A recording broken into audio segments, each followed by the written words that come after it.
exploitant ici même, gérant de l'EARL Loumanier-Fils. L'exploitation compte 80 hectares de SAU à peu près, principalement maïs, maïs doux, haricots verts, et l'atelier gavage de 1200 places. Alors derrière moi se trouve une microstation de méthanisation en tant que pilote sur ma fosse à lisier.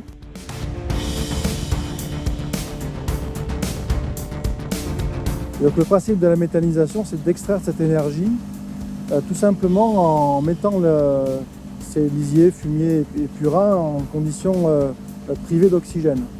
Et si on les prive d'oxygène, il se crée une réaction biologique qui est une fermentation anaérobie sans oxygène qui génère du méthane. Et ce méthane, en fait, il a une valeur énergétique, c'est le même produit, le même gaz qu'on utilise dans nos chaudières, qu'on utilise également dans certains véhicules ou dans l'industrie. Donc du coup, comment on passe de la méthanisation à la microméthanisation? Tout simplement parce que c'est la différence entre exporter ces matières depuis les fermes et les amener vers un site centralisé. Nous, on a fait le choix de faire cette transformation directement sur le site de l'exploitation agricole. Et donc c'est comme ça qu'on a créé le concept du microméthaniseur, c'est-à-dire on a fait une réduction d'échelle importante pour pouvoir faire en sorte que ce type de méthaniseur puisse être compatible avec l'environnement d'une ferme.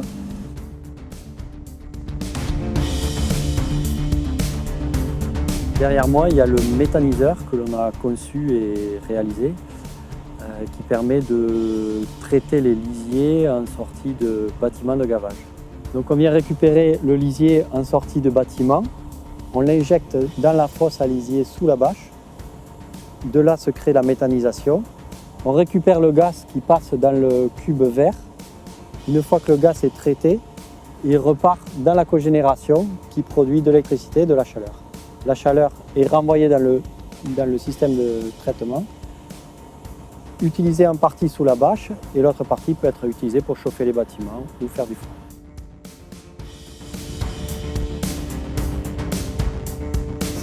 C'est un process qui est totalement modulable, donc structurellement on n'a pas modifié mon exploitation.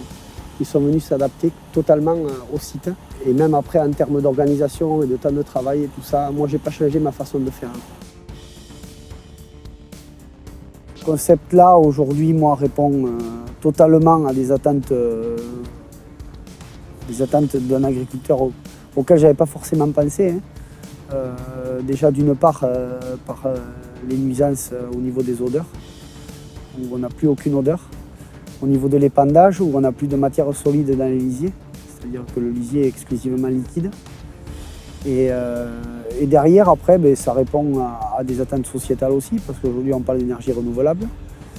C'est un revenu supplémentaire aussi pour l'agriculteur. Ce que je pourrais dire, moi, aux exploitants qui aujourd'hui ne savent pas trop s'ils doivent le faire ou pas, moi je les encourage vivement, parce que déjà c'est assez passionnant. On découvre un autre métier, même si pour nous ça reste pas un métier puisque derrière on fait que de la surveillance, mais c'est quand même assez passionnant.